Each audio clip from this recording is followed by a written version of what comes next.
Mario returns again for one of his greatest adventures yet in Super Mario 3D Land for the Nintendo 3DS.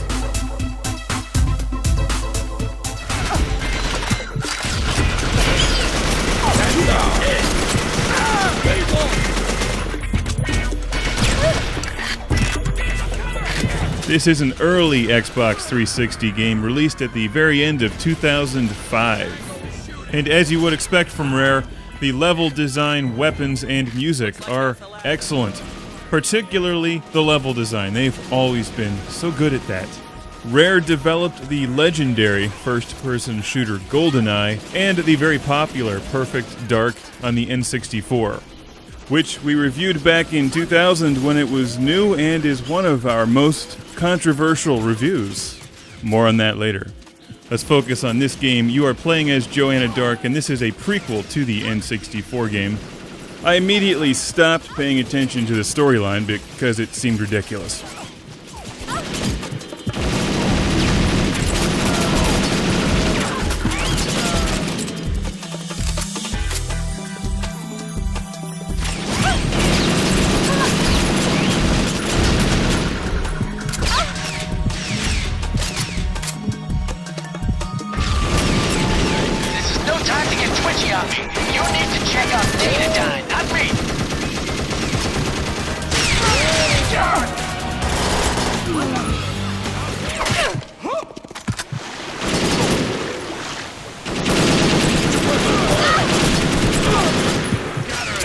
As I review Perfect Dark Zero today in the middle of 2009, this game might cost you $5 or $6. It's an extremely affordable game and packs a lot of value for the money because you get a fairly sizable single-player campaign with a couple different difficulty settings, lots of weapons, and this game in particular I find very good for replay value. You can just play through the levels on normal first and then ratchet up the difficulty to hard.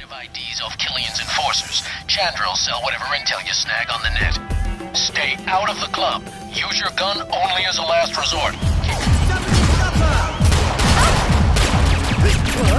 His definition of last resort is different than mine.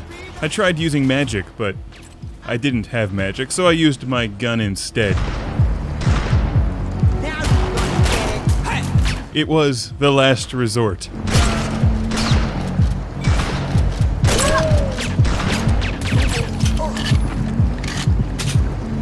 The storyline doesn't interest me at all, but just playing through the levels, especially the first time, is extremely fun. And after all, that's why you play this game, because it's fun, and it is. They've done a nice job with that fun aspect.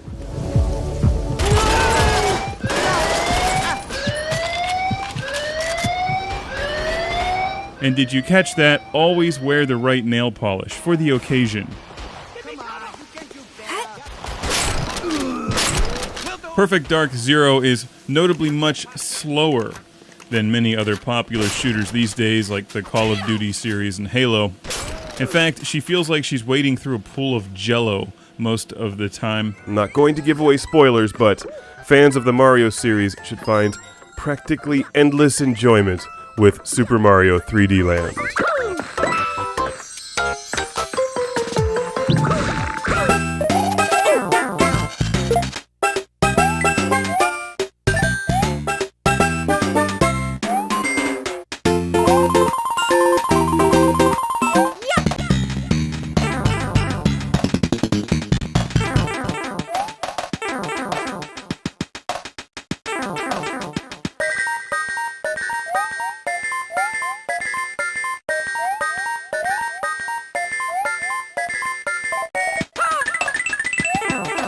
Thank you very much.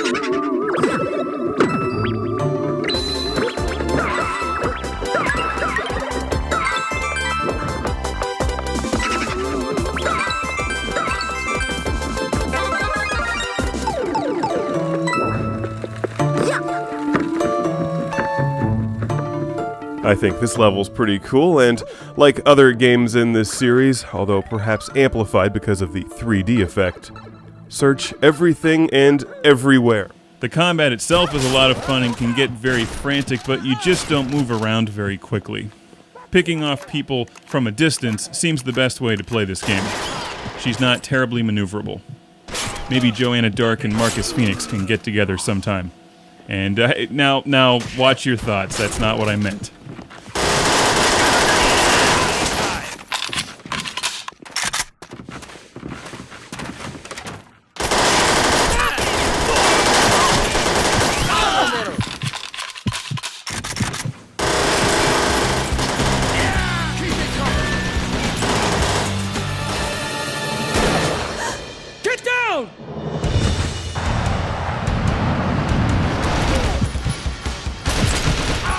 Perfect Dark Zero can get challenging because frequently you're not just shooting your way through levels and trying to survive, but you're also trying to accomplish things in a certain amount of time, or protect your partner.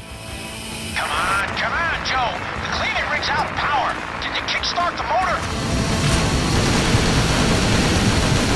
Come on! While there's no clear definition on what good level design is, when you play this game, I think you'll see it.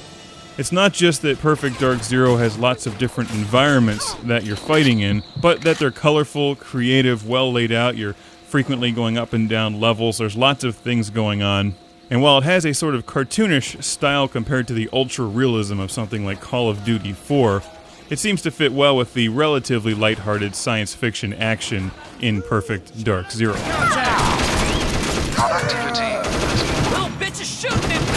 Now, back to the original Perfect Dark review that we did for the N64 back in 2000 when it was brand new.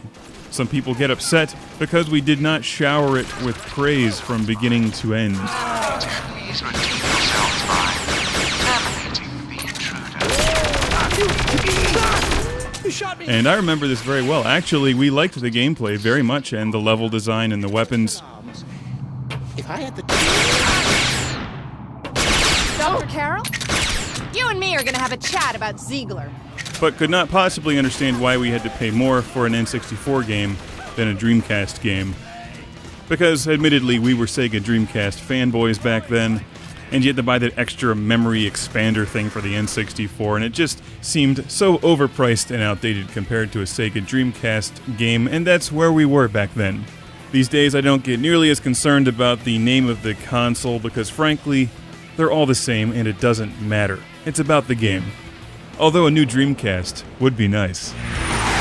In conclusion, for the very, very affordable price that you can find this game today, Perfect Dark Zero is an excellent buy. It's a lot of fun and there's even some people still playing multiplayer online.